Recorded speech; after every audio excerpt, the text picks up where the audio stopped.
independent thoughts, independent life. This is Chad Benson. On the streets in Minneapolis, a renewed push for accountability. A year later, we are still pleading and begging for laws to change. The city still grieving and wrestling with those 9 minutes and 29 seconds when Officer Derek Chauvin pressed his knee on Floyd's neck. He was but one man, and there are so many cases that we need to reopen, not only in this state, in this country, across the world. We all know that. Floyd's girlfriend with a reminder the fight for racial justice is far from over. 1 year ago. It was 1 year ago today. We're getting ready, right? It's Memorial Day week, and it was 1 year ago that this happened. And the video came out, and then a summer of unrest. All the while that was going on, we were in the midst of chaos when it came to the coronavirus, but it has been 1 year. And people are asking the question, has anything changed? Has anything changed? My question is, yeah, lots changed. I'll tell you what's changed. First and foremost, this crap about defunding the police has changed a lot. It has. It has brought crime into areas where there wasn't much crime to speak of, especially violent crime. Places like Minneapolis have called the feds and say, is there any way you guys can come help us out? A lot has changed in this year. Social unrest was everywhere. Mostly peaceful protest happened. And I always draw a line. Look, there is peaceful protest, and then there was what takes place at night. The police, the morale of the police is down at its lowest level. And we still haven't moved to a position where we are making policing better for the people as well as the police officers. What's changed is George Floyd's moment became a movement, which was then hijacked by people who wanted to do what? To grow their cause, to grow their influence, to grow their banks and their accounts. But has a lot changed? I don't know. As far as what? Police morale's in the dump? We haven't had any true kind of bills passed when it comes to policing. And at the same time, police have been blamed for everything. They were the second gunman on the grassy knoll. They, you name it, right? Like they were, everything. Oh, who caused the Atlanta bombing? Oh, it was them. Who was on those planes that crashed tonight? Oh, it was them. I mean, that's the way that it's become for some people. We've had more division and fracture. We've seen crime go up.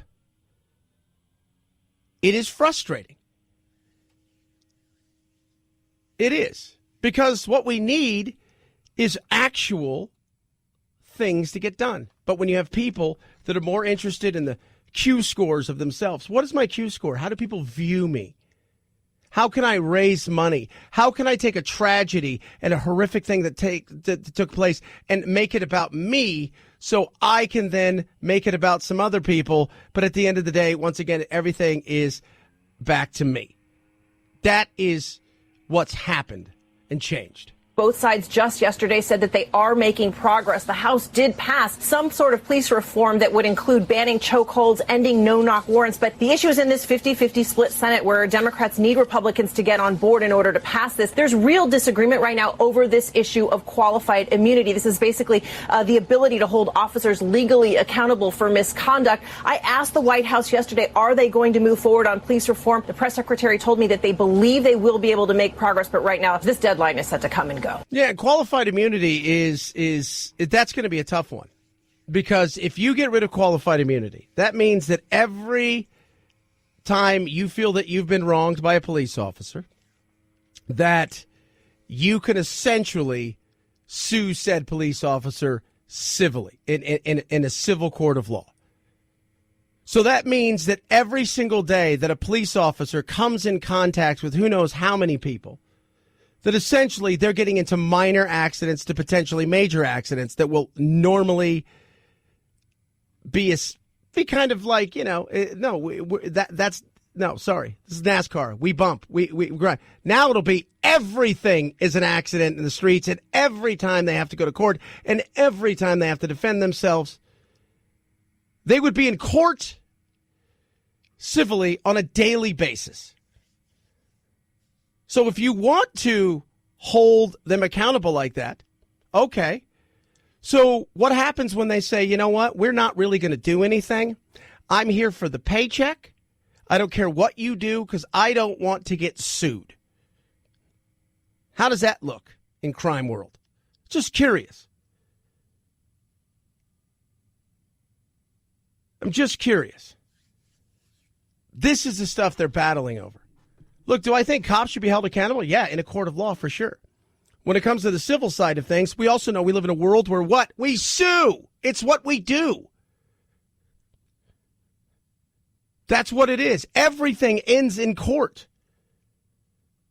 And if you were, imagine if you're a cop and on a daily basis, you come into contact with 50 people. You don't think that every day somebody's going to say, well, you've offended me, you've hurt me, you've done something. Now I feel the need to sue you. And after a while, you're going to be like, wow, how many lawsuits do you have? Oh, I got 63. How many you got? I got 108. How many have they won? Well, they've only won a few, but the cost of defending them has bankrupted me. And I've lost everything. Well, they'll have to get insurance. You're starting to talk about a situation where you're paying to police. I don't think that's going to happen. These aren't the things that need to be working on. A year into this, we're not making policing better. We're trying to figure out how we can fleece the police. Enough. You want to make policing better? How do we bring the community together? Absolutely. Do we need to make relations between inner city and particular minority communities and policing stronger and tighter? 100%. It's not going to happen overnight. Giving the people to sue blanketly, well, we're going to put some, you guys know that no matter what they try to, don't worry, Chad, we're going to put some stuff in there, make sure that doesn't happen. You know frivolous lawsuits are going to happen time and time again. And eventually, they're already having a hard time getting anybody who wants to be a police officer. People are dropping out left, right, and center. Because they're just thinking, I don't want to do this. I'm going to spend my entire life going out thinking to myself, is today the day that somebody catches 3 seconds on a camera that costs me everything and isn't the whole story? And even when I end up having to defend that, I win the case, but at the end of the day, my life is turned upside down. Yeah, I'll pass. I'll go be a fireman. I'll go be a paramedic. I'll pass on this. 323-538-2423 at Chad Benson Show is your Twitter. Tweet at us, text the program. Love hearing from every single one of you. Again, it is a year on from that, but something that's been going on forever and a day is what takes place in Israel and the battle that is continuing to go on. What do they do? How do they fix this? Can Biden be a part of it? To demonstrate the commitment of the United States to Israel's security, to start to work toward greater stability and reduce tensions in the West Bank and Jerusalem, to support urgent humanitarian and reconstruction assistance for Gaza. Yeah, it's Blinken there talking about how they think that they can try to stop or stem this tide at this time. We'll see. These things ebb and flow. We haven't seen it for a while. Last guy, new guy. Biden is the new guy. Last guy, Trump, it was very quiet over there. Somewhat peaceful for an area that's full of, people who are angry at each other for whatever reason, because their map isn't as old as our map. This holy book says we should have this. This holy book says we should have this. This book says that we should be mad at you, and you offended me.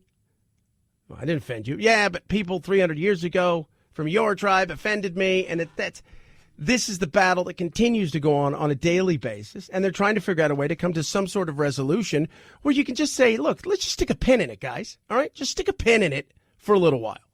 Figure this stuff out. We have discussed ways of how to work together to prevent Hamas rearmament with the weapons and means of aggression.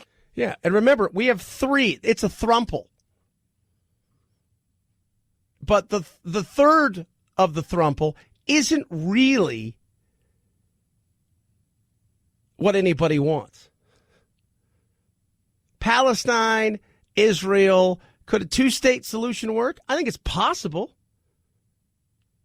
But it can't work as a two-state when you have somebody who wants to be part of those, who has no intention of listening to people in Palestine who would like to have peace, and listening to anybody else who say, which is Hamas, saying, no, we're going to do whatever we want to do. Like I said, if you gave Hamas anything they wanted, they're going to take more. And they're not interested in the individuals or the people of Palestine. They're more interested in the disdain for Israel. And they use all of this as, hey, look what you do to Palestine. And because you're doing that, we're part of this. And those are our people. So for that, we're freedom fighters, when really all they're doing is just causing hell and havoc that ends up costing their people more. They're not interested in anything real. They're not interested in anything constructive. They're not interested in a solution that might work. They like the hell. 323-538-2423. At Chad Benson Show's your Twitter. Tweet at us. Love hearing from every single one of you. Masterclass, I say. Yes, indeed. The best of the best in the world teaching you. Imagine that. We're talking about the best and the best. And not teachers, doers. People that have done this forever. From the best interior decorators and designers to the best actors, scientists, and everything in between. Masterclass has something for everybody. From Steve Martin, who's just amazing, to David Mamet, playwright, to Hans Zimmer, you name it, they've got it. And what they'll do is teach you how to develop your style, how to work with people in industries, how to write, how to direct, how to have an athlete's mindset. Masterclass costs about 41 cents a day. That's it. For a year. You get 20 sessions per master teacher. Each one's about 10 minutes long. There's downloadable materials that you can work with, from recipe books to everything in between. You can watch it on your tablet, your smartphones, your smart TV, all of those things. Take it anywhere. It's truly incredible. If you've thought for a second, I want to take my dream and turn it into reality, learn from the masters. Masterclass.com/Benson saves you an extra 15%. Go there now. Masterclass.com/Benson. Masterclass.com/Benson. Chad Benson Show.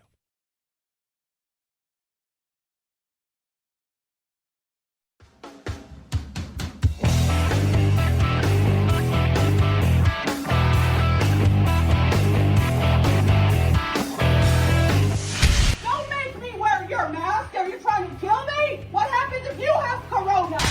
No need to socially distance while listening to your Chad Benson Show podcast. 4 out of 5 experts say so. I'm a scientist. There is no corona. But hurry before they change their mind. You know they will. Chad's podcast found on iTunes, iHeart, Spotify, and wherever you find your favorite COVID-free podcasts. Oh my gosh. I kind of like it, I'm not gonna lie.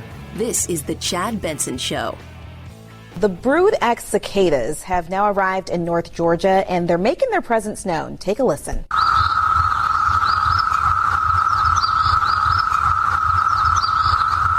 In Union County, they're so loud that fire EMA officials say they've been getting calls about sirens and alarms going off.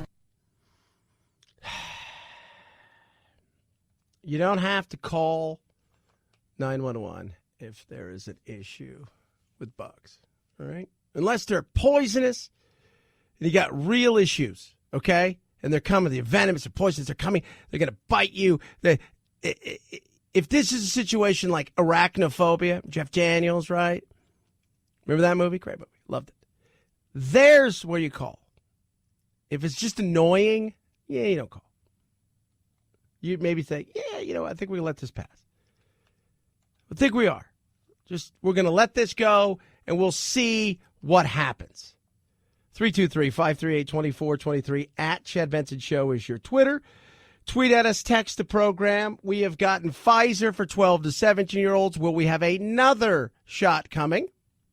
Moderna said its COVID-19 vaccine was 100% effective in 12 to 17-year-olds with no safety concerns. Moderna's vaccine is currently authorized for those 18 and older. The company said it would apply early next month to the FDA for emergency use authorization in younger people. It would give adolescents a second vaccine option after Pfizer. Yeah.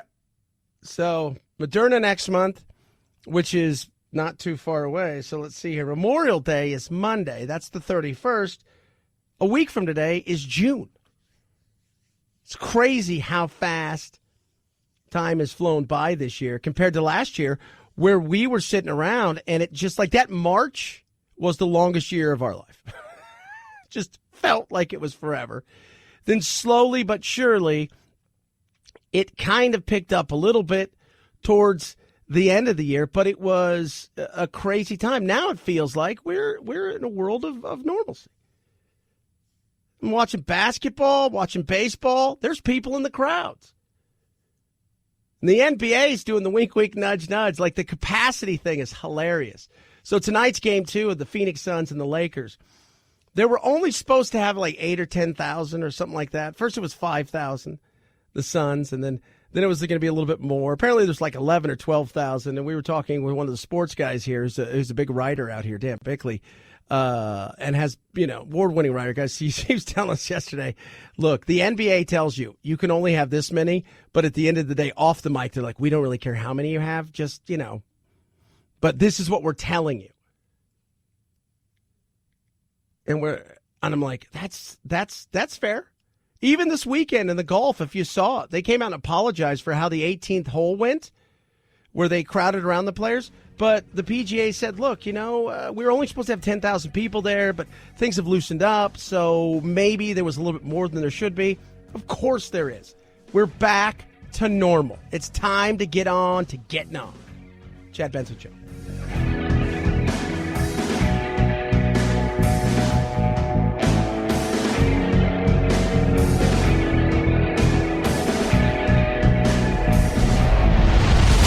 The Chad Benson Show.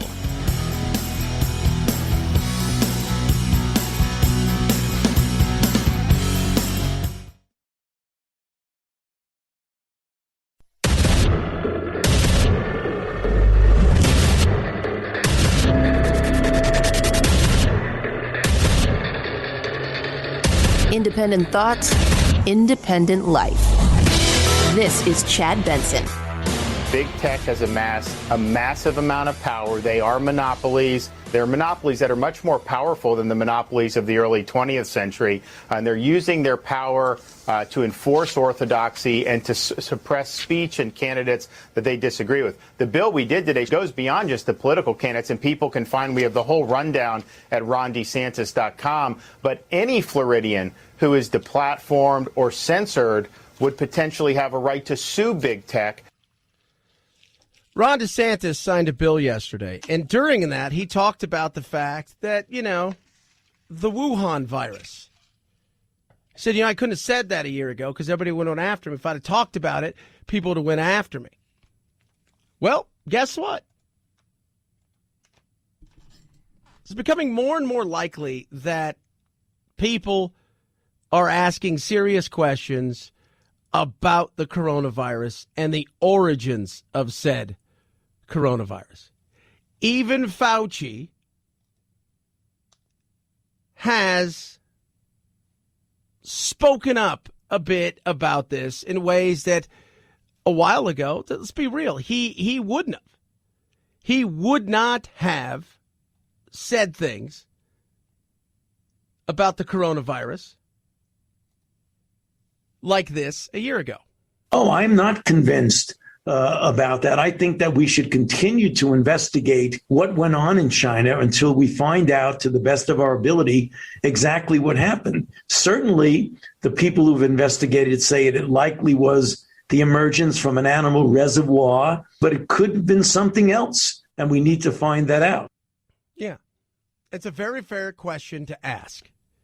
It's very fair because every time we turn around, a new little tidbit comes out. A new little something comes out. We sprinkle this here, and we sprinkle this there, and you start putting it together. But a year ago, if you thought about, hey, you know what? I feel like there's a lot more to this story, and that China is a lot more involved, you get shut down. You get shut down, and you get slapped down. And you get told you're a conspiracy theorist. And you get told all of these things. And then, of course, the orange guy, right? Trump, he's bad. He's orange. He tweets. He's mean. He says, hey, this thing's political. I don't know if it was political, but when he brought it up, people are like, see, that's why it's a conspiracy. So everybody went against it, never asking any real questions about, like, how did this thing emerge? Now, since the beginning of this, I said it's fair that we ask questions. Not only is it fair that we ask questions, it's also fair that we hold people accountable, and that includes China. Here's the fear factor. What if? What if the worst case scenario is they let it out on purpose to see what would happen? Well, that's war. That's not war with just us. That's war with the world. Nobody wins with that. Do I think it escaped? I think it escaped in a way where Barney Fife did something stupid, and being China, they covered it up and then turned back to everybody else and said, this is your fault. But every time we turn around, little new tidbit. New story out that suggests that there were 3 people from that Wuhan lab who got very sick. And that kind of lends some credence to the idea that this was man-made. This was created in a lab and accidentally got out, not something that happened in nature. Now we know that 3 of the people who were sick based on this latest report were actually hospitalized. And the timing of that would put it sufficiently early that it could have triggered this epidemic. Probably the first cases occurred at some point in the sort of October, November timeframe. And yeah. So Wuhan, people that came out and spoke up against it, deplatformed, told they were crazy. Which you all know is a bunch of crap. Not that there's not crazy out there. Second thing, now you're finding out people were sick beforehand. Oh, wait, and they worked there. Uh-oh. The side of the ledger that supports the thesis that this came from a zoonotic source, from an animal source, hasn't budged. And the side of the ledger that suggests that this could have come out of a lab has been continuing to grow. So people a year ago who said, well, this probably came from nature, it's really unlikely it came from a lab, maybe a year ago that kind of a statement made a lot of sense because that was the more likely scenario. But we haven't found the intermediate host. We found no evidence of this virus in an animal anywhere. But we haven't found the true source of the virus. Now, chances are they were playing around with something because that's what gain of function is. We do gain of function here, by the way. So gain of function essentially is you go, you play with some of these viruses. I'm giving you a simple, keep it simple, stupid thing. You play with some of these viruses in changing some of these, trying to predict what the next pandemic might look like, therefore giving us an insight on how to stop this. The problem is China doing it and it escaping from there. They didn't want to let anybody else know really what was potentially happening. And I think we all know that it's more than likely now this thing got out of the lab, probably accidentally. I don't think they did it on purpose. Because remember, they need the world the way that apparently the world is begging to need them. So it's insane to think that it didn't. And that if you dare ask that question, oh, God, you're bad. No, you're not. You're trying to cover all the bases. You're asking real questions. And my big thing is, okay, even if it got out, not only could we have stopped this sooner, could anything inside of that labs and how this thing was put together potentially, could that have led us to getting a vaccine earlier or preventing it from spreading in the way that it did? I say yes. Maybe I'm wrong. The question for a lot of people is going to be, when are too many coincidences too much? When does it just seem that there's too many things suggesting that this could have come out of a lab? And right now, there's more and more circumstantial evidence, certainly. I don't think we're ever going to get to the bottom of this, because unless we have a whistleblower, assuming it did come out of a lab, and I'm not saying it did, but assuming it did, unless we have a whistleblower, a regime change in China, you're not going to truly find out. If there are retained samples from those people who were infected in that lab, I don't think they're available anymore. Yeah. And therein lies the magic of this. And by the way, the whistleblowers that came early, remember the doctor and a couple other people who disappeared or they died? All those people will never be found again. But I think if we're honest with ourselves, take away the politics. If you didn't like the orange guy, you didn't like Trump, he's bad. There are real questions. And yeah, I know you don't want him to be right. But the reality is, for this, may have been right. 323-538-2423 at Chad Benson Show is your Twitter. Tweet at us. Text the program. So imagine getting your yearbook and then finding out, hey, my daughter did not wear that to school. And you'd be pissed. Especially considering your daughter didn't dress bad. But the powers that be thought that it was a bit too risque, apparently. Oh, yeah. And all stories begin and end where? Florida. The double standard in the yearbook is more so that they looked at our bodies and thought that just a little bit of skin showing was sexual, but then they looked at the boys for the swim team photos and other sports photos and thought that that was fine, and that's really upsetting and uncomfortable. Before and after photos of several other 9th grade girls at Bartram Trail High School show the clear edits. It was just completely unfair, and I was horrified. Like, I felt disgusted. Yeah, and you should. First of all, if you've not seen the pictures, so these are like 9th and 10th grade.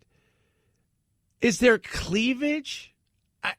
No, there's not. There's not. I mean, they're 9th and 10th grade girls. Do they have bosoms? They do, some of them.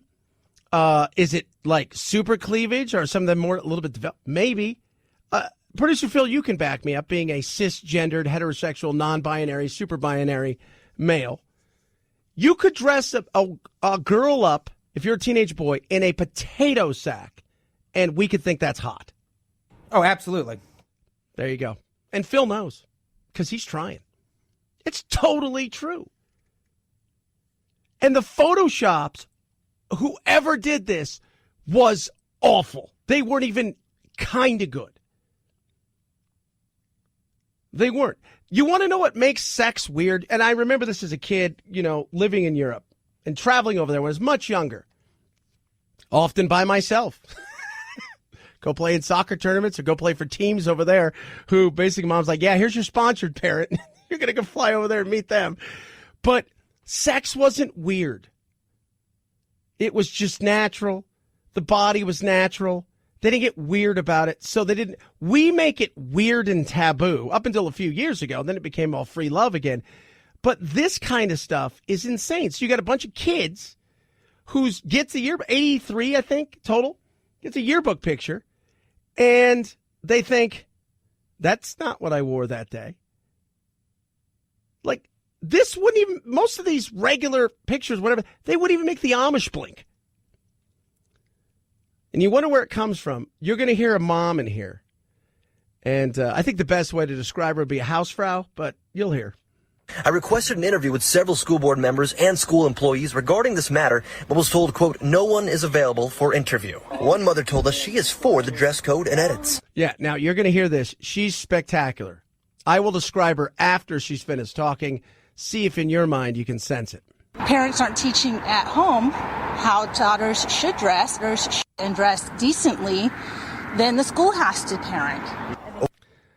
No, actually, they don't. Secondly, none of these girls were dressed, as you say, undecently.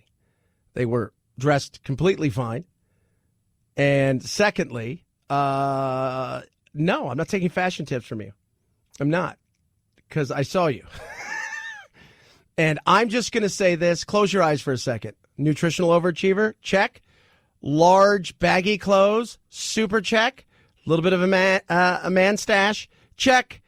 I don't know for sure, but I'm going with You have a lot of Disney collectibles. This is insane. This is. I would lose it. They're like, we'll refund the money. And by the way, the school said the teacher that did this, I will still continue to do things like this. I'm like, why is your kid in that kind of school? I'd be like, you're leaving.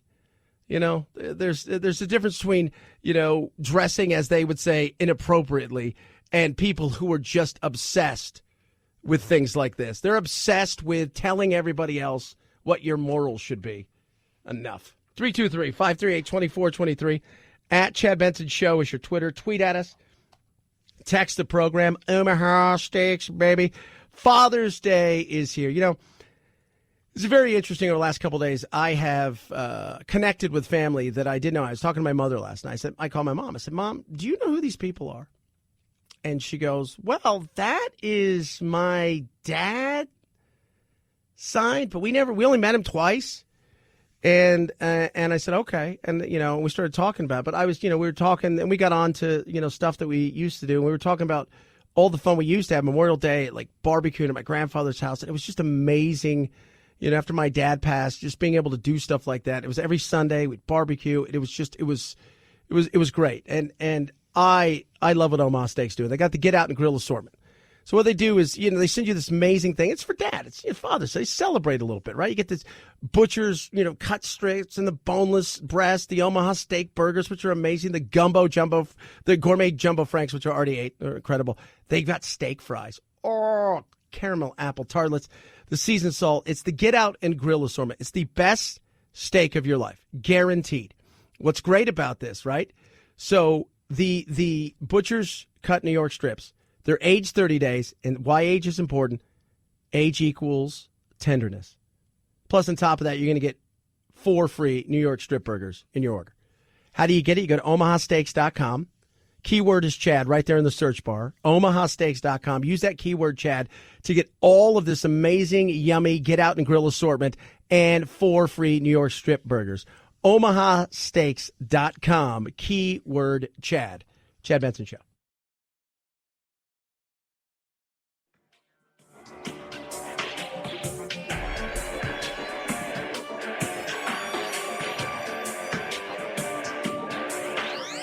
Warning, no snowflake zone. Uninformed opinions are in danger of melting. The Chad Benson Show. Is actually going to be in private. The president not taking that opportunity to reinforce his push for a police bill on his desk with the Floyd family in Washington. Press Secretary Jen Psaki saying instead he wanted to have a real conversation and preserve that with the Floyd family. Yeah, Biden's going to meet with George Floyd's family. It's a year ago today that he was killed. Around the country, they are marking this moment with different events. And, you know, it's been a year, but has anything really changed? This is site now a permanent memorial for Floyd, calling for racial equality and changes to policing in America. Every day, people pour in to visit this site and pay their last respects, and we expect they will do the same today. Yeah. But I keep going back to, you want to abolish the police, you're an idiot. Sorry, you're an idiot. If you want to see policing move forward in a way that's real, I'm on board with that. In a way that's going to make it better for police, in a way that it's going to make it better for communities, I got zero problems with that. But if you think we should just get rid of the police, you're an idiot. And enjoy crime-ridden areas. Enjoy it. You know who wants that? Criminals. They enjoy that. That sounds great. A place where there's no police. It's like a joke about if you see a bear, play dead. And you're like, who wrote this, right? Is that what Jim Gaffigan said? The bear? Kinda. So that's where we are. It's 1 year. Has anything really changed? Yeah, we've become more divided because social media and the media have given us an opportunity to get at each other's throat more and more. And we shouldn't be, but we are. And have we put ourselves in a situation where we are going to see better policing? I think in some places we will. In other places, we're too busy fighting with one another. Too busy yelling to actually hear. 323-538-2423 at Chad Benson Show is your Twitter. Tweet at us. Text the program. Love hearing from every single one of you. Hey, by the way, idiots exist. We all know that. Where they like to exist is in the public eye. The woman now identified as Lucy Ray is seen in the video giggling as she feeds 2 spider monkeys from her hand. El Paso Zoo Director Joe Montesano says he doesn't think she had malicious intent. I think the trend is more for these social media posts. That seems to be what people are after, which unfortunately has ramifications beyond what they're thinking, I'm sure. For Lucy Ray, the ramifications include losing her job at an El Paso law firm and facing the possibility of criminal charges for climbing into the primate exhibit. Stupid should hurt. I think we all know that. Do I think that people need to lose their jobs 24/7? No. But you got to think, like if you work at a place where you work in law stuff, you're probably going to pay a price for that. Aren't you that person that went into the primate cage? Yeah. You're handling our case? Yeah. I'm going to say no. Chad Benson Show. This is the Chad Benson Show.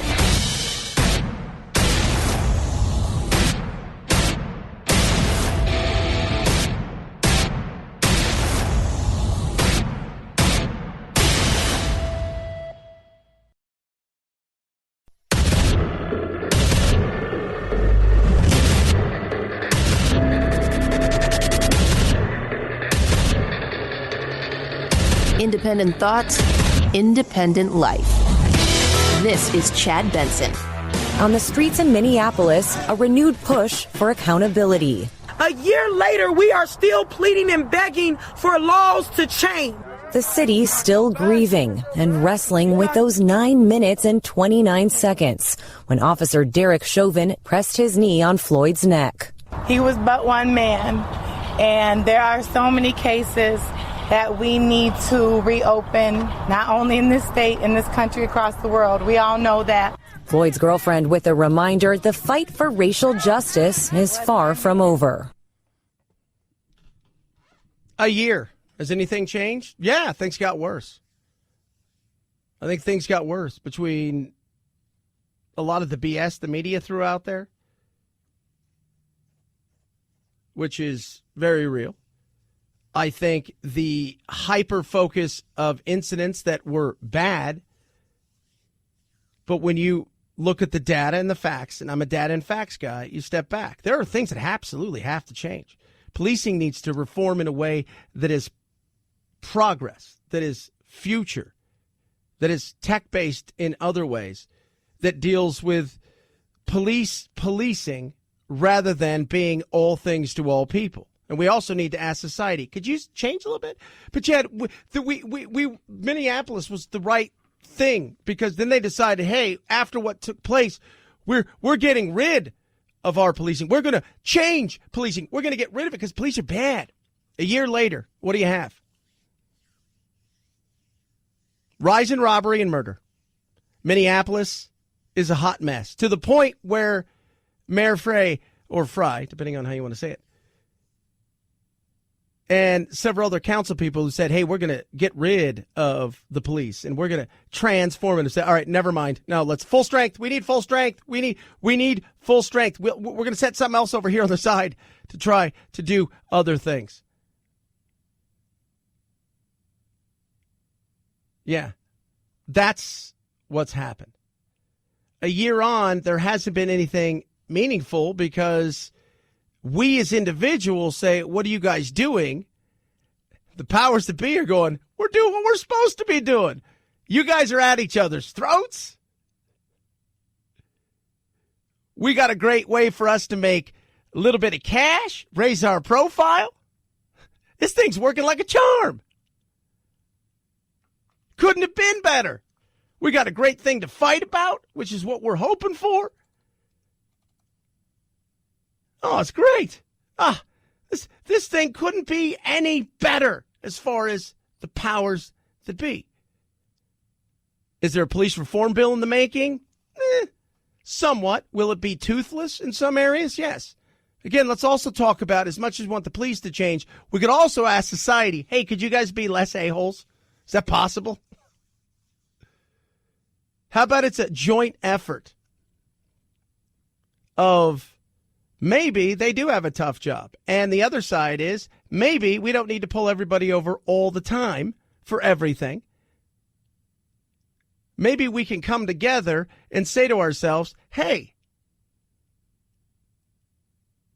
who do I call if we have an issue here with this rather than the police officer, which then could escalate something? There's a lot that goes into this, kids. There is. It's just working perfect, though, if you're a politician. This thing is solid. This is great. It's like, man, we're making monies. We can deem one side racist and the other side's anti-police. Everything is going to plan. 323-538-2423 at Chad Benson Show is your Twitter. Tweet at us. On the other side, you look at what happened in New Jersey. So if you guys don't know what happened in New Jersey, they changed things. They went in a different direction. More transparency, better dialogue between the police and the people, not so much the police policing the way that we would think, and lo and behold, it worked. But the funny thing is you guys did it. And in doing it, and it being a success, you also bypassed politicians in such a way that they could turn into a national story to raise money. But it works. In 2019, we experienced a 60-year low in terms of homicides in the city because of our coordinated strategy. In 2020, our numbers remained flat. So even though violence spiked in multiple cities all across the country, in Newark, we had 51 murders in 2019 and we had 51 murders in 2020. Yeah. So Newark has done some very interesting things. They have. And they went for it because that's what you have to do, right? You have to tear it down and start over, but you don't tear down the people. You tear down the system and you think, okay, this thing isn't working the way we want it to, but we need laws because we've got issues. We have crime, and you're not going to get investment and see growth financially for people's well-being, for businesses, and if you don't have that. And the way they went about doing it was, I thought it was pretty awesome. So the way they changed the system, they disbanded the police department, state and local officials. And by the way, Newark had a lot of issues. Okay? Governor Chris Christie had slashed some of the aid because across the board, they were having issues. There were 200 officers. According to the spokesman, 30% would call out absent on any given day. Because, by the way, the cops were like, we're over this thing, too. Nobody seems to want to do anything. So when they did this, they rehire more police under the local county jurisdiction of the same name. They bring in a budget that's a little bit bigger. So they went from 200 to 380. They policed without over-policing. They became part of the city in ways that they weren't before. It was very interesting to see the way they did it, and it was very radical, but not radical. Crime rates 50-year low. Excessive force complaints are down. They've dropped from 64 to 3 in 2 years. That's pretty good. They said the first thing is let's not have a contentious relationship. That doesn't work. They wanted to be part of a solution rather than the problem. The problem is, too often than not, what you find is the problem is where all the money's at. If only one person was getting something out of this, they would find a solution for it. But because so many people could feed at the well, it's like, have you ever seen a dead whale in the ocean? every little animal in the world has a chance to come up and bite it to every big animal that's out there. And that's kind of what this is. Everybody's coming and taking a bite out of it, and they don't want to give it up. If it was just one giant animal that came up and scooped it up and took it away, we wouldn't talk about it. Everybody else would get on with their lives. Sad but true. 323-538-2423 at Chad Benson Show is your Twitter. Tweet at us, text the program. Moderna is asking, hey, is there any way you guys could allow us to allow these kids here, 12 to 15, to get a shot? Oh, Chad. Their clinical trials in teens ages 12 to 15 showed 100% efficacy and 0 serious safety signals. That's after 2 doses and 14 days following the second dose for the full immune protection. There you go. But it's going to make them what? I don't know. They're having issues. Of course they are. There's how many people are getting shots? It goes back to, this is that crazy world that we live in of like the difference between something that's a real conspiracy, if you will, or a real cover-up or a whatever it is, and the insanity of there's a microchip in you. This is the number of the beast. It's going to make you impotent. It's going to make, all this lunacy. What's going to do to your kids? It's nuts. It really is. We fight over the dumbest things in the world. And I always remind everybody, if you think that this is designed to destroy people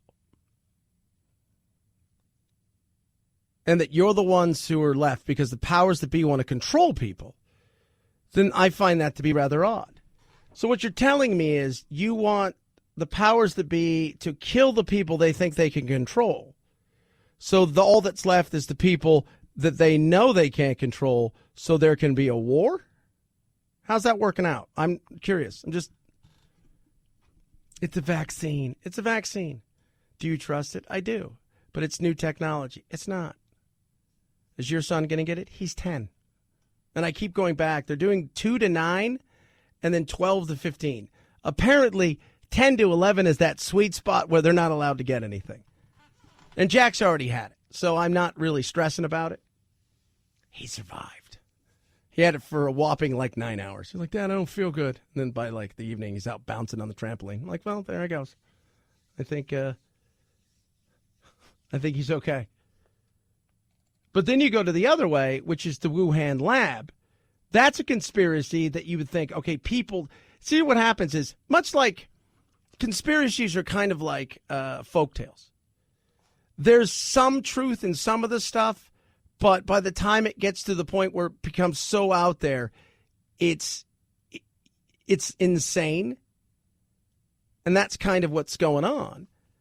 The truth is, do I think it was a conspiracy to kill us all and for China to dominate? No. Do I think it got out of their lab in China and they panicked because they were embarrassed and there were just, China is, and again, let's first of all, let's break down two things. Chinese Communist Party and the Chinese people. The Communist Party does not care about the Chinese people or anything else other than the Communist Party.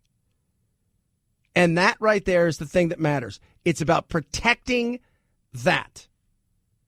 The fact that we're talking about this in real settings is interesting.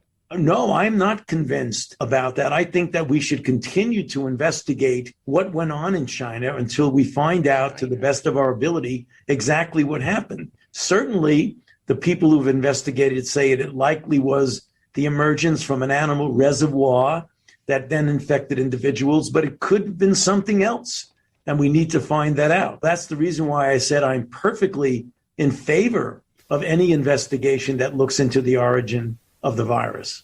Yeah, and as we should have done anyways. The difference is you're dealing with a government that's going to give you zero access.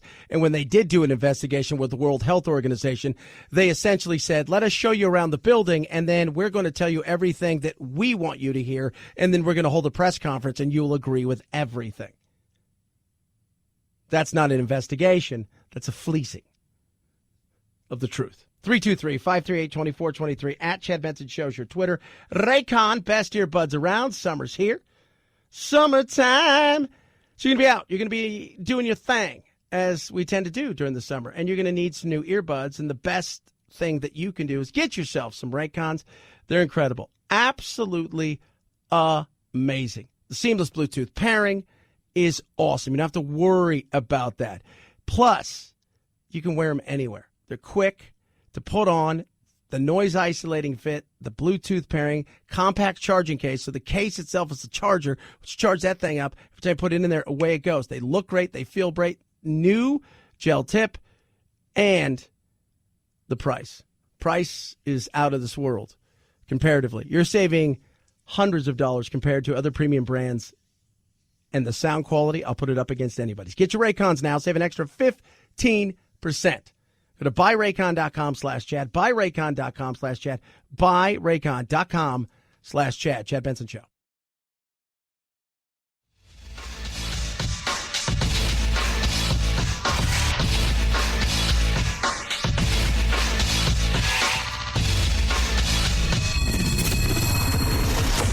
The Chad Benson Show, where we reach across the aisle and occasionally poke someone in the eye.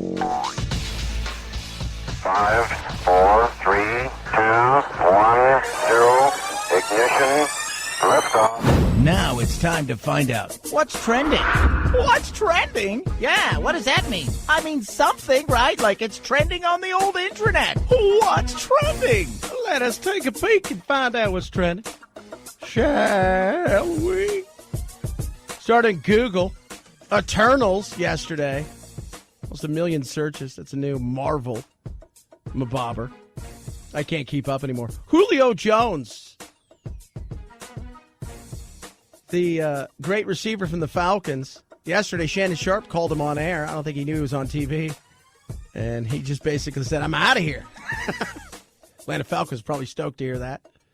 They probably weren't, actually. And even if you wanted to move him now, you know he's disgruntled and he wants to leave. And because of that and the way that he said it, you just took away a little of your bargaining power. Just a smidge. George Floyd. It's been 1 year since the murder of George Floyd. And today marks that day. There'll be things going on across the country. Moments of silence. But the questions continually be asked, has anything changed? I'm talking about that throughout today. We've got a lot more to talk about on that. Kevin Spacey has been cast in a movie. Kind of, sort of. Don't know how it's going to work. Apparently, it's a movie that's going to be done in Italy called Le Como C'è the Sanjo Dio. And they asked the producer, Louis Nero, why'd you cast him? He said, because he's a great actor. He said he believes that the accusations are false. And, well, they haven't been actually gone to court and adjudicated. So at this moment in time, they're just accusations. Head on over to Twitter, George Floyd. The number one searched and trending thing at this moment in time. On top of that, you've got Disneyland. Apparently, it's trying to save a crumbling Matterhorn because they're having issues with the Matterhorn. And the Matterhorn has been there a very, very long time, and it needs a facelift. But it is iconic. I don't think it's going anywhere. But the question is, you've had a year almost being shut down. And I know you did a bunch of other things. But, Mickey, why did you not fix the Matterhorn? Uh-oh. 323-538-2423 at Chad Benson Show is your Twitter. I'm going to tell you what golf is going to get that may make it spicy. Chad Benson Show.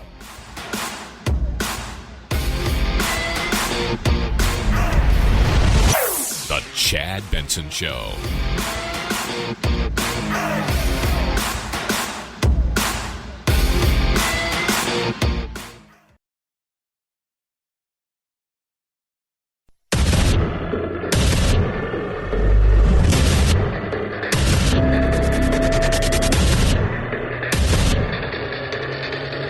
Independent thoughts, independent life.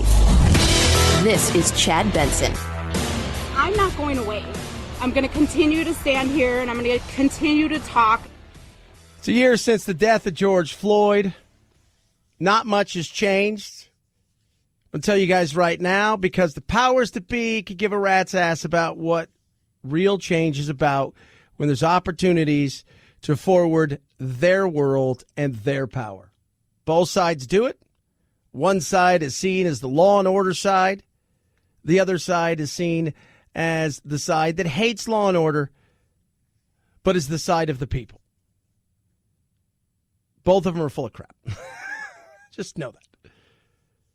A year on, and what we have is no meaningful, real legislation that's been passed about police reform that doesn't just make the police scapegoats, but actually, which is what some people I think would like, or abolishing the police was, by the way, if you think, oh, I'm going to abolish the police, it's going to be great, you're the dumbest person. You're an idiot.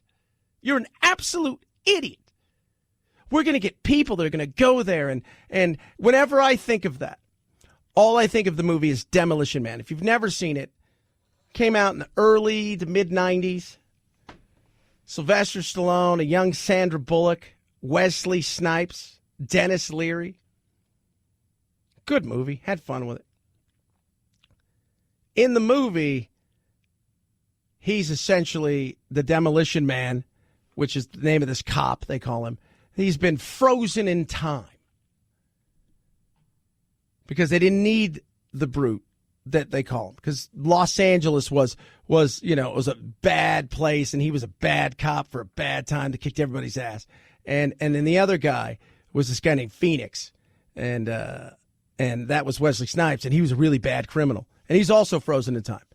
Somehow, I'm not going to ruin this plot line here, but they unthaw him, Phoenix, and he gets out there, and he's dealing in a time that's very woke, very sensitive, and he kicks everybody's ass. And they're like reading cue cards, trying to figure out how to deal with this guy. Like, you approach him and say, and he beats everybody up. That's the world that you would live in if given the chance to abolish police, thinking that you're going to come at them. People in the powers that be would say, okay, we're going to, you're not reimagining policing. You're thinking, oh, we should get rid of it. Dumb, dumb, dumb. By the way, Minneapolis, remember the woke, we're going to get rid of the police. We're going to do all this. We're going to abolish the police. We're going to defund it, and then we're going to cut down on some people. Tons of people quit. Some of them retired. Others made lateral moves to other departments across the country. And several, including Jacob Frey, the mayor, have walked back those statements and want a full return of the police force because their transformativeness transformed a bad situation when it came to George Floyd into a situation that's almost unlivable in a lot of places because violence is through the roof. But that's okay. No, what took place with George Floyd was awful. It was unacceptable. That's not what policing should be about in any way, shape, or form. A transformation and a reimagining of police is what we should be thinking about. But like I said, you got powers that be who aren't interested in an honest discussion about how we get there.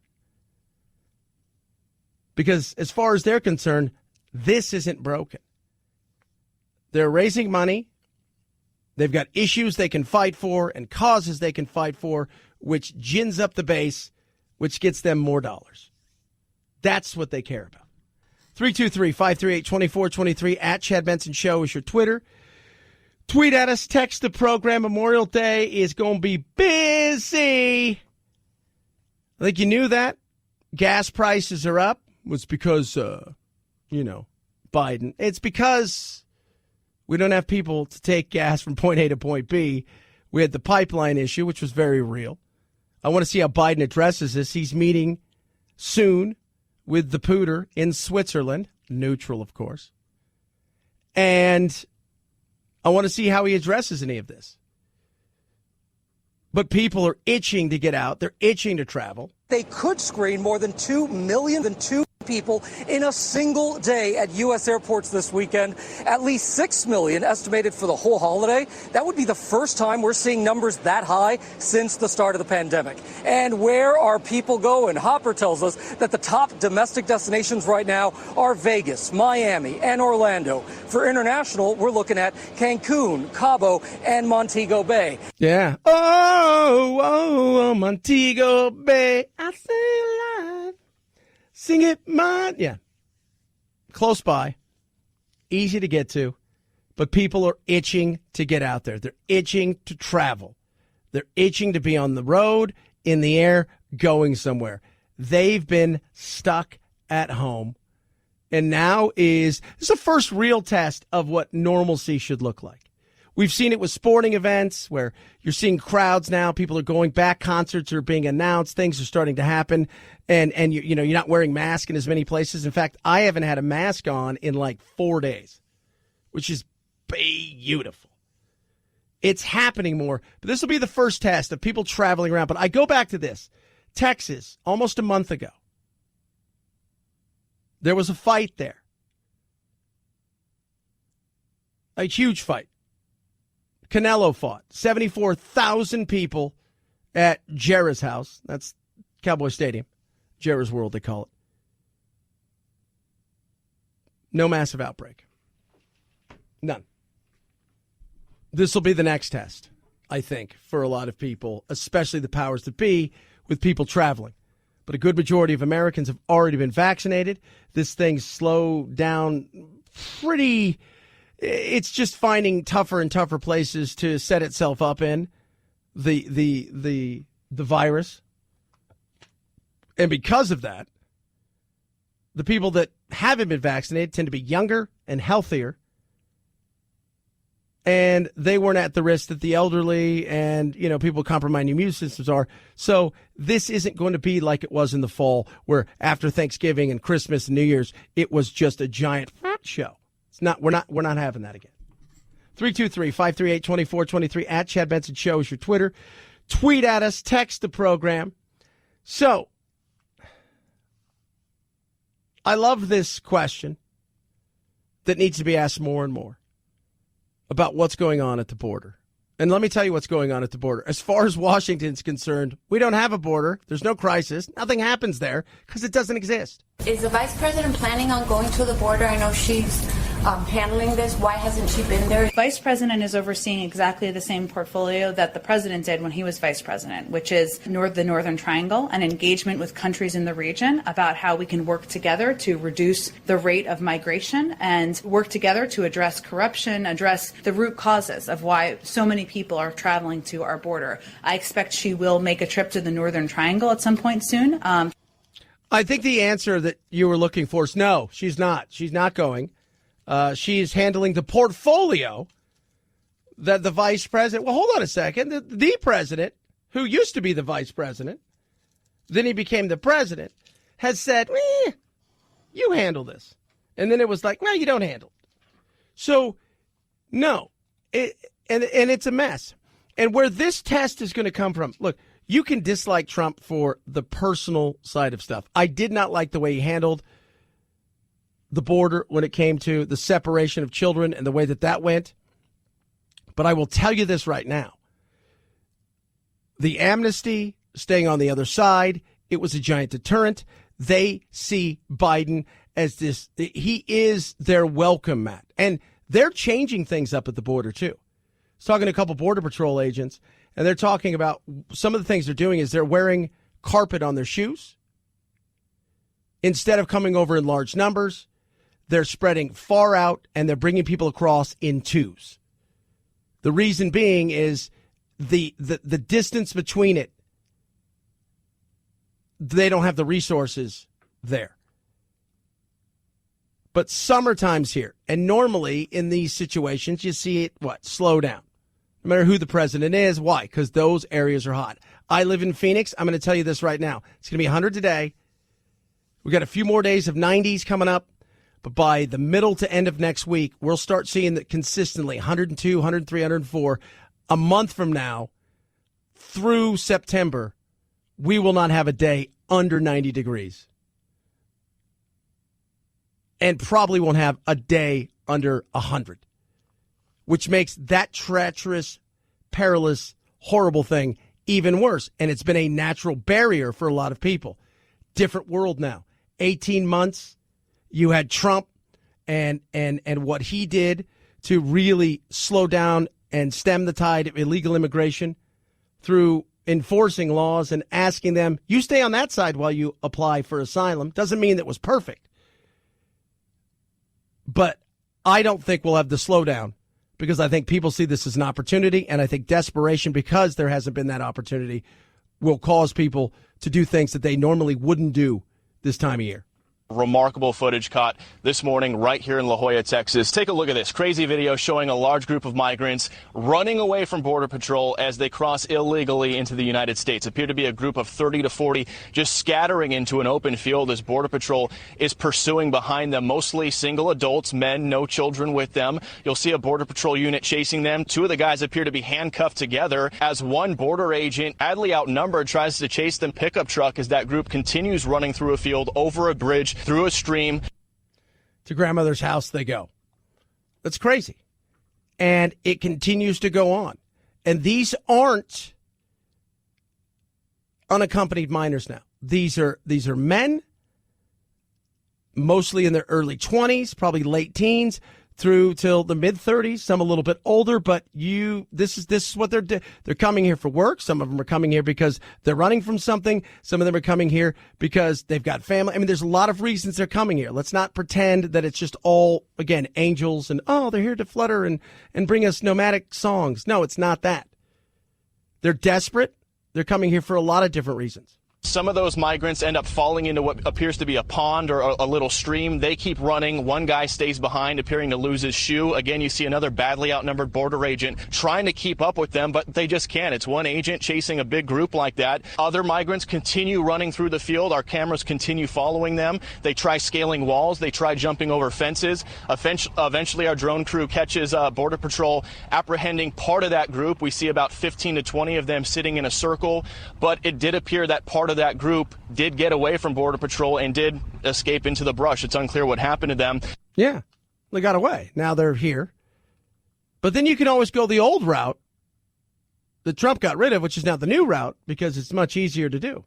Also a short distance away from us here in La Jolla, it's a group of migrants, 53, who took a different approach. They presented themselves to local law enforcement. They gave themselves up to Border Patrol. Again, a group of 53. Border agents telling us this was mostly migrant families from Romania, as well as a few Venezuelans mixed in, as well as some from the Triangle countries, Guatemala, Honduras, El Salvador. An added danger to all this, all the drugs coming through the border. Texas Governor Greg Abbott, he's aware of the situation going on down here. He's been sending state troopers to help out. Yeah. Yeah. Needs to be addressed. But it's working for both the powers that be. As far as, well, we get to talk about it. We don't really have to do anything about it. And we get to raise money off of it. So I think, all in all, this thing's going really well. Really well. Republicans can get pissed off about it, and rightly so. I'm with them in this camp when it comes to this. Democrats can get, angry towards the Republicans and how evil they are and how they're xenophobes and all of this stuff, and in doing so, get their base excited about it. But at the end of the day, it's a real issue that needs to be dealt with, and both sides will use it to gin up their base, grab more power, raise more money, and then nothing. 323-538-2423 at Chad Benson Show is your Twitter. Masterclass gives you the best in everything. Everything. Exclusive classes on a variety of topics, tons of topics, taught by the world's best. From the best in chess, Kasparov, to Phil Ivey in poker, to Serena Williams in tennis, to Wayne Gretzky teaching you about the mindset of a world-class athlete, to David Axelrod and Karl Rove teaching about politics and campaigning. You name it, they're the masters of what they do. Each class is broken out to individual lessons. Each lesson is about 20 sessions or so, about 10 minutes per lesson. So you're watching on your smartphone, your tablet, your smart TV, computer, and it's about 10 minutes or so for each one. There's downloadable material to support everything you do. You go at your own pace. Maybe you want to take a hobby and a passion and turn it into potentially a career, or maybe you just want to expand your mind. This is amazing. Over 100 classes. Each day they're adding more and more. What are you waiting for? It's about 41 cents a day. Join Masterclass now. You will not be disappointed. You get an extra 15% off just for being my listener. Masterclass.com/Benson. Masterclass.com/Benson. Masterclass.com/Benson. Chad Benson Show.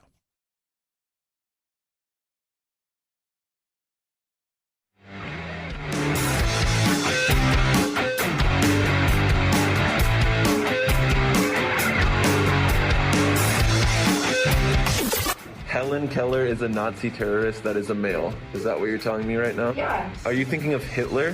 Who's Hitler? Vaccines work, but only the Chad Benson Show is 100% effective against stupidity. Do you know what D-Day is?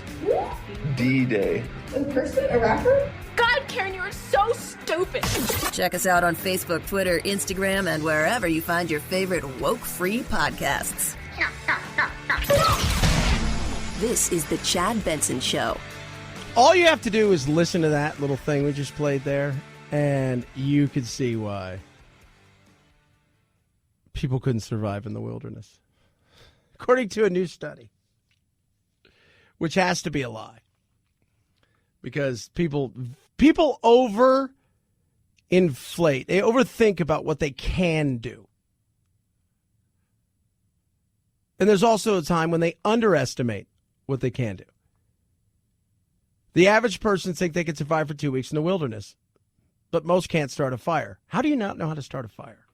First of all, even if you've never done it, you guys have seen shows, right? Everybody's seen a show. Yeah, new study. 2,000 Americans feel quite at ease with the idea of surviving in the wild, but only 17% feel very confident in their ability to start a fire, and just 14% feel the same about their ability to identify edible plants and berries. Yeah. Maple leaves. Respondents were most likely to be correct when they looked at maple leaves, ferns. Some of the stuff that they talk about is crazy. They found a guy yesterday, right? He was missing for 17 days. 17. Oh, my God. You find out that you're much tougher and you can get through a lot more than you realize. But at the same time, you also realize you probably overestimate how easy you think things like that would be. Human body and the human mind can do a lot of things. 323-538-2423 at Chad Benson Show. Then we also have a TV show called Naked and Afraid. Those people all season 5, so I think you could do it too. But would you want to? Chad Benson Show.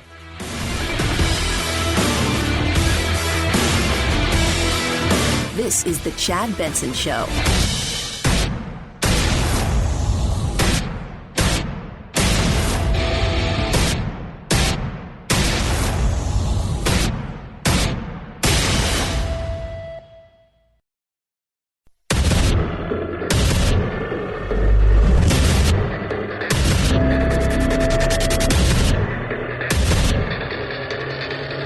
Independent thoughts, independent life. This is Chad Benson. It's actually going to be in private. The president not taking that opportunity to reinforce his push for a police bill on his desk with the Floyd family in Washington. Press Secretary Jen Psaki saying instead he wanted to have a real conversation and preserve that with the Floyd family. Biden's going to meet with the Floyd family. We're a year removed from there, and I will tell you this right now, the plan is working perfect. If you're politicians that want to use any opportunity of tragedy, of crime, of natural disaster, of social justice for their better, then this thing is working perfect. Could not work better. It's not very nice, Chad. No. A year ago today, a man lost his life because a police officer at the time, who's now a former police officer, did something heinous and stupid and took another man's life.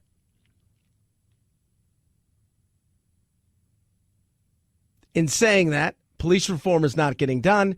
We're no closer to a reimagining the police. Things have gotten worse,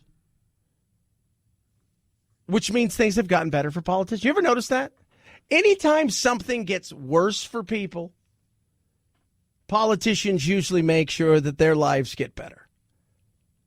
Who's the fool? We are. We should be politicians. It's a great place to go, right? All that money and power. No. It's sad. We're a year removed from this, and still nothing. Nothing has been done except for the usual baloney. The people that are out there, right, who scream about how much they can't stand racism, all the while they're running to the bank, cashing those checks. The people out there on both sides who use the opportunity to vilify the police or the people and raise money off of it. No, nothing's been done because as far as the Republicans, Democrats, and the powers that be, there is nothing that needs to be done because the plan's working perfectly. Both sides just yesterday said that they are making progress. The House did pass some sort of police reform that would include banning chokeholds, ending no-knock warrants. But the issue is in this 50-50 split Senate where Democrats need Republicans to get on board in order to pass this. There's real disagreement right now over this issue of qualified immunity. This is basically the ability to hold officers legally accountable for misconduct. I asked the White House yesterday, are they going to move forward on police reform? The press secretary told me that they believe they will be able to make progress. But right now, this deadline is set to come and go. So if you want to know what qualified immunity is, I'm going to give you a keep it simple stupid. Grants legal principle and grants government officials, including the likes of police officers, immunity from being sued civilly unless the plaintiff shows the official violated clear established statutory constitutional rights. Translation, unless it's so egregious. But one of the battle that's going on here is the fact that the Democrats, they really want to just essentially say, yeah, go ahead, knock yourself out, sue, sue, sue. If I'm a cop and I look at that, I'm thinking, I don't want to be a cop anymore. Now I'm not making decisions based on the betterment of the community. I'm making decisions about the betterment of my paycheck. Whether or not somebody's going to come and try to take my house. How much insurance do I have to carry? And what's that going to cost me a month? It's frustrating. A year on, it's frustrating. And the reimagining of police in other places said, hey, let's abolish the police. That's not working. Portland's a hot mess, always. Seattle, what a joke. Minneapolis, which was the epicenter of this last year because of what took place a year ago today with George Floyd's killing. All the people have essentially backtracked that wanted to disband, defund, do all of those things. What ended up happening? Violent crime, murders, rape, robbery, through the roof. Now their mayor, Jacob Fry's like, yeah, we'd like you guys to come back and work. We want to get this thing up and running again. We need the police. Frustrating. If you're somebody who's interested in the solution, it is. If you're into the problem, it's working perfectly. 323-538-2423. Chad Benson Show's your Twitter. Tweet at us. A year ago, you couldn't even think about talking about this, not being called a conspiracy theorist. Oh, you're a nut job. There's no way that the Chinese would ever do anything like this. There's just no way. The Chinese government would never do anything like this. They would never hide anything. A year on, it's picked up steam, and the reality is more and more likely it looks like that there was something that went down at the Wuhan lab, and the coronavirus got out. And we need more answers to questions.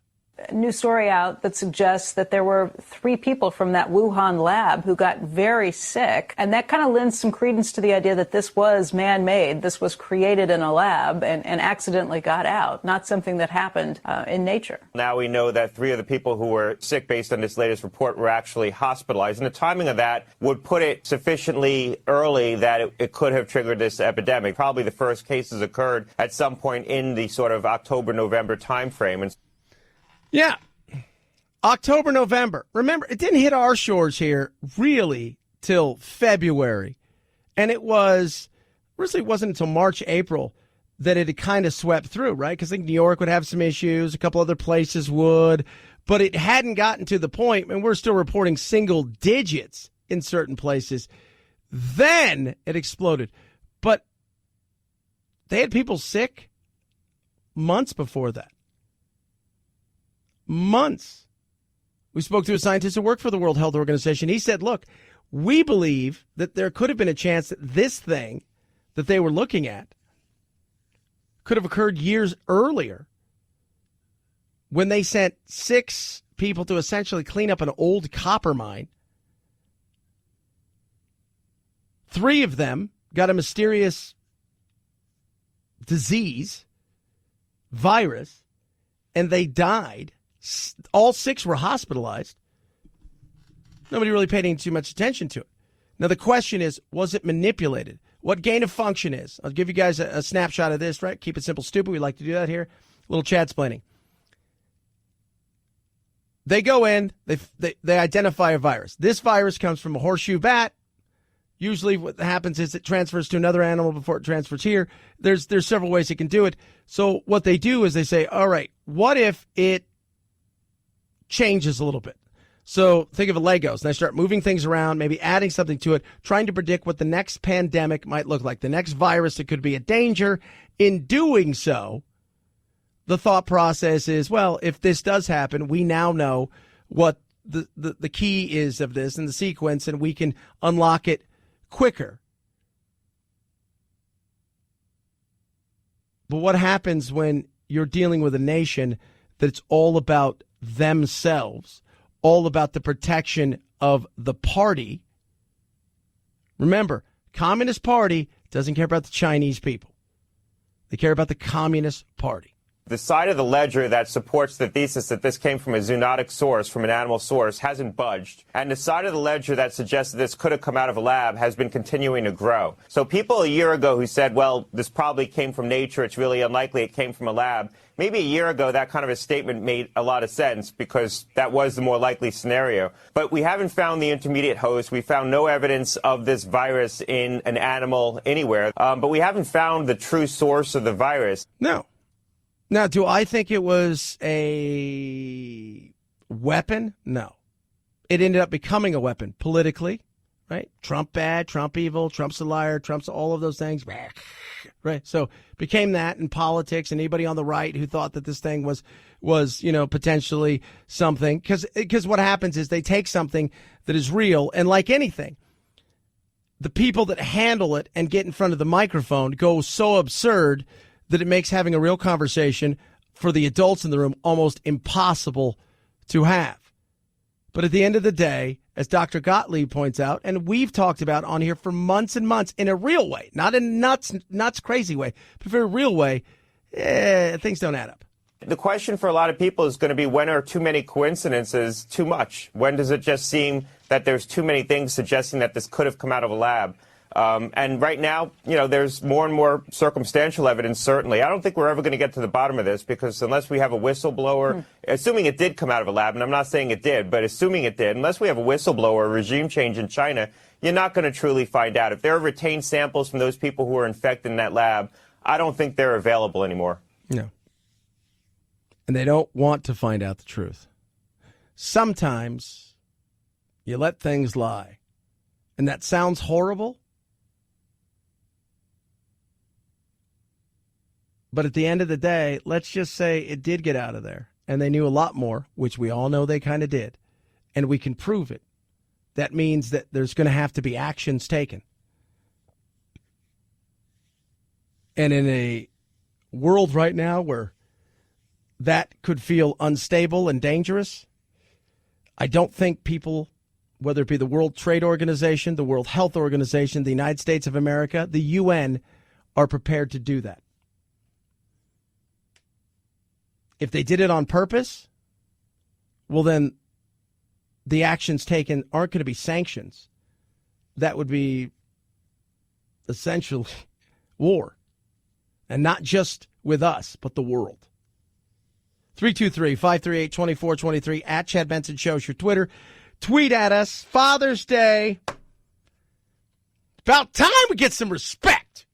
I'm excited because I get to eat, get to golf, get to do whatever I want. Right? I go buy something for myself, from the kids, pretend like they gave it to me. But I'm okay with that. I am. But I'll be barbecuing that day, and thanks to my buddies over there at Omaha Steaks, I'm barbecuing up big time. They got the get out and grill assortment going on. So love to grill with my dad. It's like one of the favorite things. He didn't grill a ton of stuff, but he loved to grill steaks and burgers. And you know me, I'm a burger guy all day long. The get out and grill assortment comes with 4 10-ounce butcher cut strips. And what's great about these is they're aged 30 days. Age equals tenderness. I think we should all know that. Age does equal tenderness. Plus, you get boneless chicken breasts, Omaha steak burgers, gourmet jumbo francs, Omaha steak fries, delicious, caramel apple tartlets for those in the seasoning. That's great. But they're also going to throw in 4 New York strip burgers, absolutely free, the best burgers out there. Take advantage of this. Dad is going to love it. You're going to love it because who do you think he's going to barbecue for? You. It's a win-win for everybody. Go to omahasteaks.com. Use the keyword Chad up at the search bar right there. Boom, you get this deal. omahasteaks.com. Keyword is Chad. Take advantage of all of this delicious food and get those 4 free New York strip burgers. omahasteaks.com. Keyword Chad. omahasteaks.com. Keyword Chad. Chad Benson Show.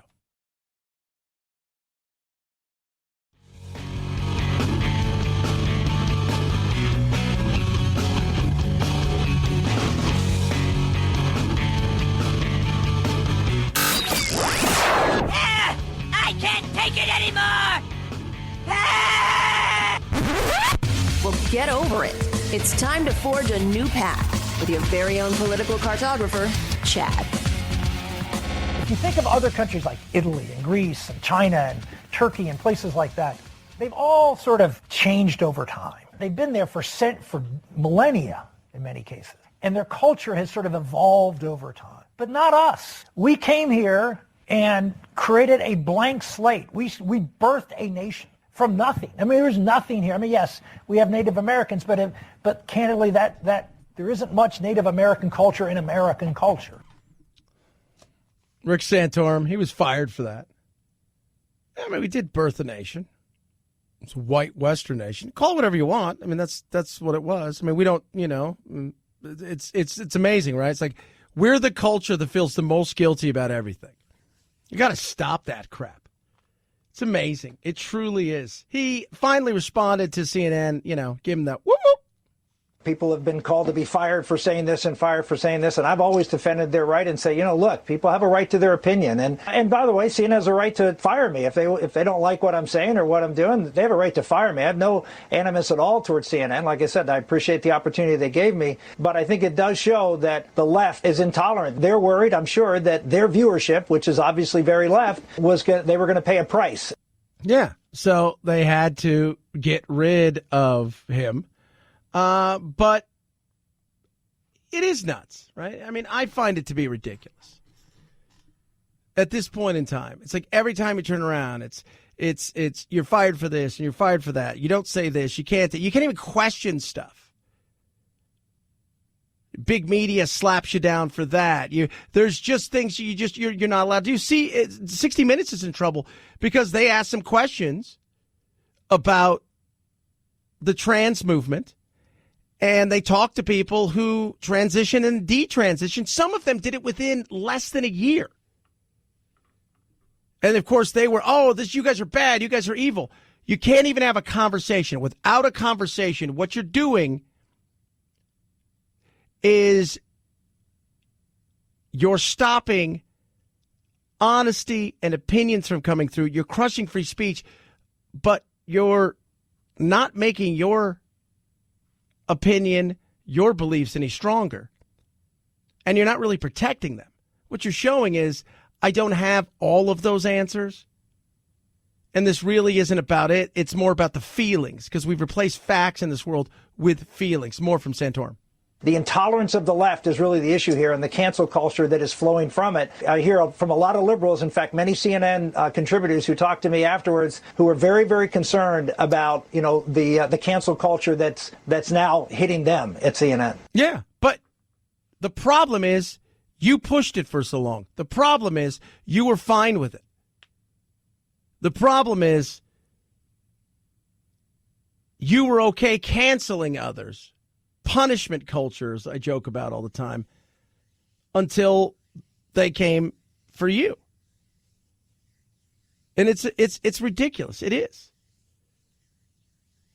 323-538-2423 at Chad Benson Show is your Twitter. Tweet, text.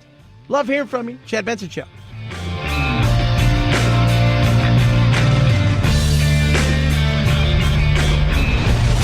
The Chad Benson Show.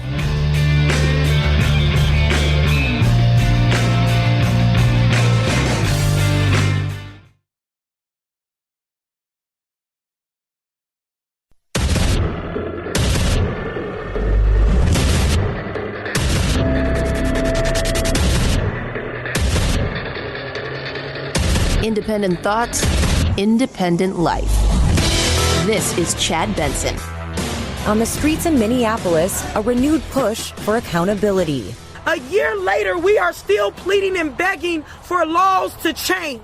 The city still grieving and wrestling with those 9 minutes and 29 seconds when Officer Derek Chauvin pressed his knee on Floyd's neck. He was but one man, and there are so many cases that we need to reopen, not only in this state, in this country, across the world. We all know that. Floyd's girlfriend with a reminder the fight for racial justice is far from over. It's been 1 year. What's happened? Not a lot. 1 year since George Floyd was killed. 1 year. 32 homicides this year in Minneapolis, up from 15 at this point last year, and just 8 from the same period in 2019. In the past month, 3 kids, ages 10 and under, have been caught in crossfire of gun violence. Last week, a 6-year-old, Anaya Allen, the granddaughter of an anti-gang activist, died from a shot to the head. 2 other kids were hospitalized. Violence across the board is up. And the efforts to change policing there and their defunding and this entire movement based on an incident that was awful. Man was murdered.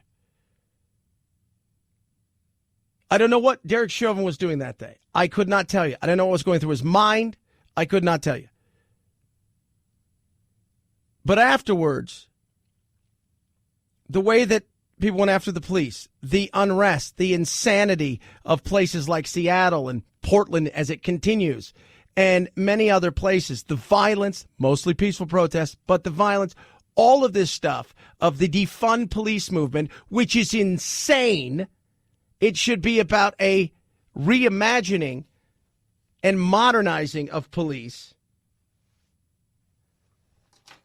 What has it got? Well, it's got most big cities in America going, yeah, you remember that thing where we said, hey, we should blame everything on the police and we should just really try to make them the scapegoat for everything. We should get rid of them because of their inherent systemic racism and blah, blah, blah, blah, blah, blah. Yeah. Hey, let's not do that because people are dying outside and apparently people do want some law and order.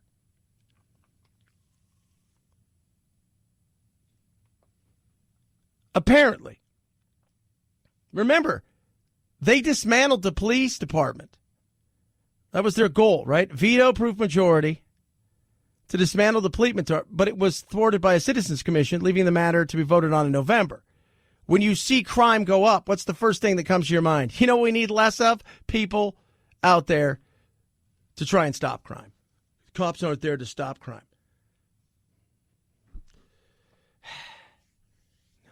What we ask the police to do is ridiculous. If you want to see a thriving community, show me a place where there's no crime. I'll show you a thriving community. It's not hard, right? It's not hard. Why? Because people go and they buy there. They invest there. They live there. And when that happens, you see more tax dollars, more revenue, better things. Show me a place where there's rampant crime, and I'll show you a place that has bad schools.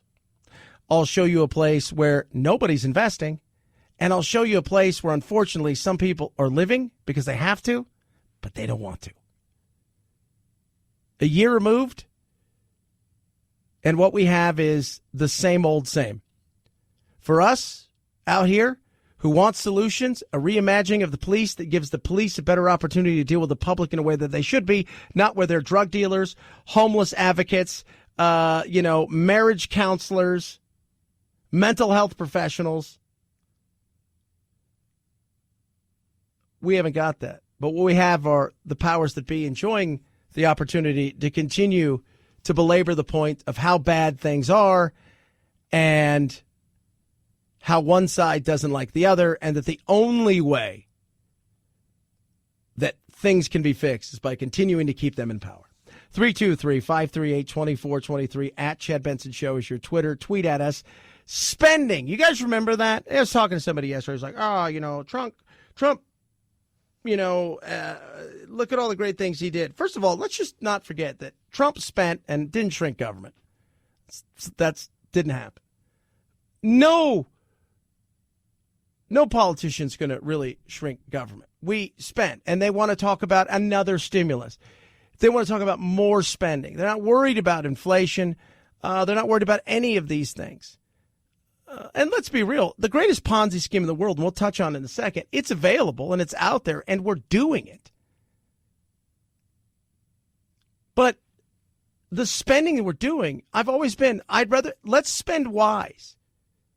But government isn't about that. They're like, we have it, let's spend it, because if we don't, somebody may take it from us.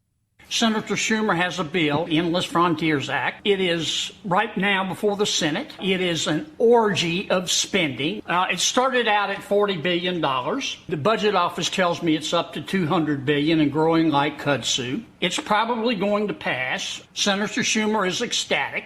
He's running around like a 5-year-old in a Batman costume. Let's be honest.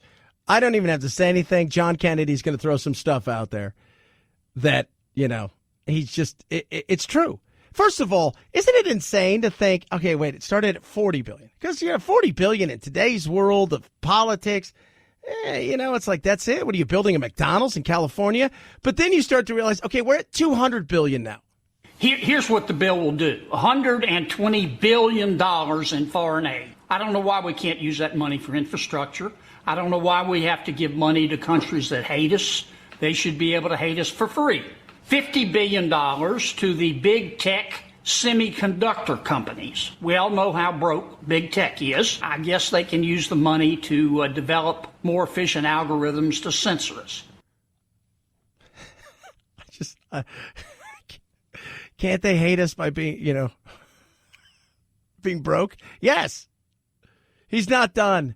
Continue, sir. Continue, Mr. Kennedy. $80 billion to the infamous National Science Foundation. The same National Science Foundation that spent $500,000 in taxpayer money studying how long it takes pandas to poop. The answer is 12 minutes, by the way. It spent $3 million, the NSF did, to see if students can tell the difference between toilet water and bottled water. They spent another $500,000 to study whether shrimp can run on treadmills underwater. And I could keep going for an hour.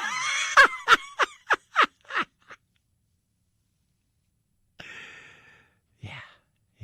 We're not done. They want to pass another stimulus. They're already harping on it. Got to get another stimulus out there. Got to get people more money. Got to. No, you got to get people off their butts. Continue, Mr. Kennedy. If you look at this bill and study it, you will see this is a all 4 feet and your snout in the trough spending bill. This started out as a fairly small bill, if you can call $40 billion small, and then everybody piled on. And Senator Schumer desperately wants to pass the bill, so he cut everybody in on the spending. And that's why I say it is an orgy of spending porn. Yeah. And what's that mean? People that maybe were on the fence about certain things, you've got something that you would like to do in your state, in your neck of the woods. Can I put it in here? Because I'm all for it. I don't care if you spend $140 billion over there, but if you spend $5 or $10 billion here, it'd be fantastic. So you can go back to your constituents and say, I got us cash. I got us money. They want to spend more money now. We're going to get people back to work. But first, we got to make sure they have more money. No, get back to work. I read an article last night in the Daily Cause, because I read everything, talking about the reason people don't work is because of, and, this $300 they get. I'm like, first of all, you guys let out that the federal unemployment is the only money people get. That's not true. Secondly, can we point something out here? If you're unemployed,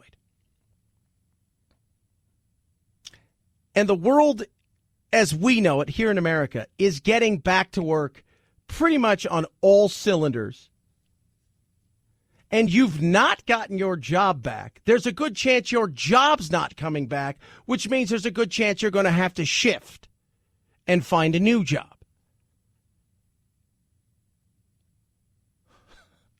You standing there waiting for them to come pick you up isn't going to happen. Well, I want to get paid more. Then make yourself more valuable. I don't think it's a hard thing to do. It's easy for you to say. Well, how is it easy for me to say?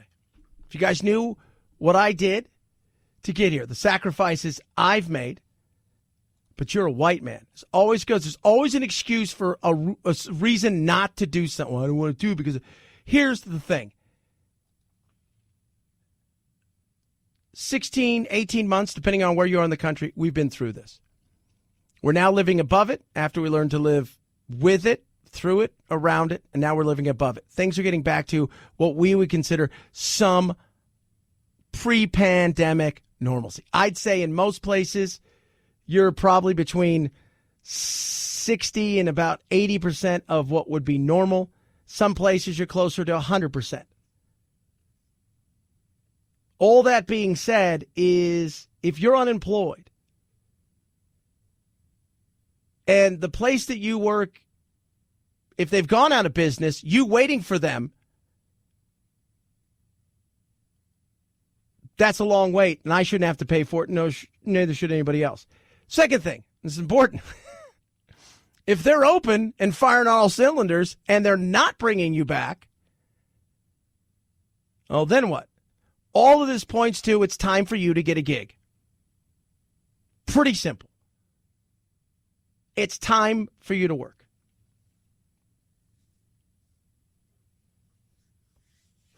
I'm amazed at people. This article last night was just like, this is why people don't want to back to work. They're not getting paid. Look at the... And I'm like, okay, so what are your options? Your options are what? Your options are... the government takes care of you until you feel that you found something adequate and suitable? Or I'm asking the question, what's the deal? When are you ready to make that move? When are you ready to do that? 323-538-2423 at Chad Benson Show is your Twitter.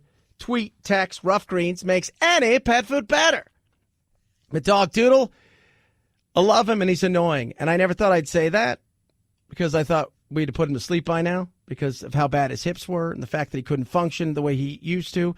And he is annoying now. And I love it. He's bouncy. He's happy. He goes everywhere. He fights with the other dogs, in the way that dogs do. He does things. And there's only one thing we changed in the last 16 months or so. We started giving him Rough Greens. So it's a supplement, Canine VitaSmart. Sprinkle it on his food, brings his food to life. Within a couple weeks, his arthritic hips, his joints, he was in a much better place. Here we are, God knows how long that we've been using it. We use it all the time on all the food, including our puppy's food, to give them the advantage early on. And it has changed his life. It's got vitamins, minerals, probiotics, vegetables, omega-3, 6, 9, all these great things. And it has truly changed his life. And his coat is so much better. Right now, Rough Greens wants you to try it before you buy it. It's simple and easy. You go to roughgreens.com/Chad. You pay for shipping. Guess what they're going to do, kids? Are you ready? They're going to give you a bag for free. RUFFgreens.com/Chad. Get you a bag for free. Or call 833-MY-DOG-77. 833-MY-DOG-77. Rough Greens makes any pet food better. Chad Benson Show.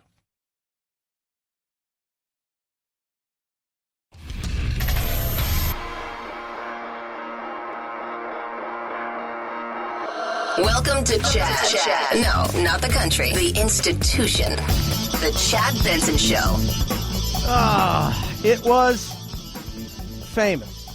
One of the most viewed viral videos of all time is about to turn into real cash, a real cash windfall for the family that recorded it. We're talking about the Charlie Bit Me clip that has been watched more than 880 million times since 2007. If you have not seen it, I don't know where you've been living, but... Oh, ouch. Ouch, Charlie! Ouch, Charlie! That really hurt! The laughing baby is the best part of that, isn't it? Yeah. NFT, non-fungible tokens. Not quite sure. Right now, people are trying to create a need for something when you should create a want. But the family decided, hey, this video's got a lot of views. We should have the opportunity to sell it. The boys are now 15 and 17, and as of tomorrow, the family is going to delete that video from YouTube. That's right. That's because they're auctioning it off as an NFT. Have you heard about these things? That stands for a non-fungible token, basically a digital deed to the content. So whoever buys it will be the sole owner of that video, as Charlie is biting his finger. Charlie! That really hurt! Yeah. So Charlie bit my finger. So let's just talk about, first of all, the non-fungible tokens, the deed, if you will, to this. These people now own the deed. It's got almost 1 billion views. I just want you guys to understand that. Now, these people can post it, and it's their video. They can get everything money-wise off of it because they own the video. They made over $100,000 in advertising alone, the family did. They reported in 2011. They bought a new house because of it. Selling it, which was almost $800,000, has been good. They've probably made well over $1.2 million off this thing. But now the people that have it will be able to use it for whatever thing. If somebody wants to use it for a commercial, the people who bought it, not the people that are in it, now own the deed to that. They own the copyright. They own the video. A lot of people are buying these non-fungible tokens. They're buying them. They're not quite sure what they're doing. It's really about owning a piece of something that may give you the opportunity down the road to profit from it. Some people treat it like art. I think people try to create some sort of need when you really want to do is create a want for something. 323-538-2423 at Chad Benson Show is your Twitter. Tweet at us. Text the program. Love hearing from every single one of you. Once again, it's been a year. It's been 1 year since George Floyd was killed. There's going to be another Dante. There's going to be another name behind hashtags, and we're not okay with that. Something has to change. But a year on, all that's changed is what?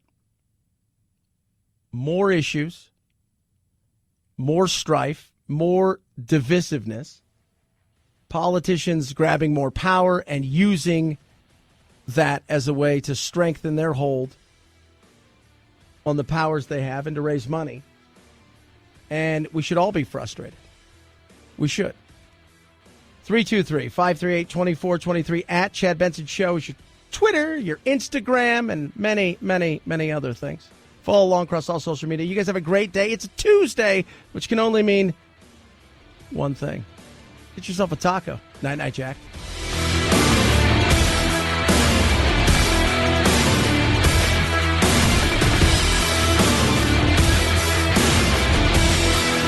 This is the Chad Benson Show.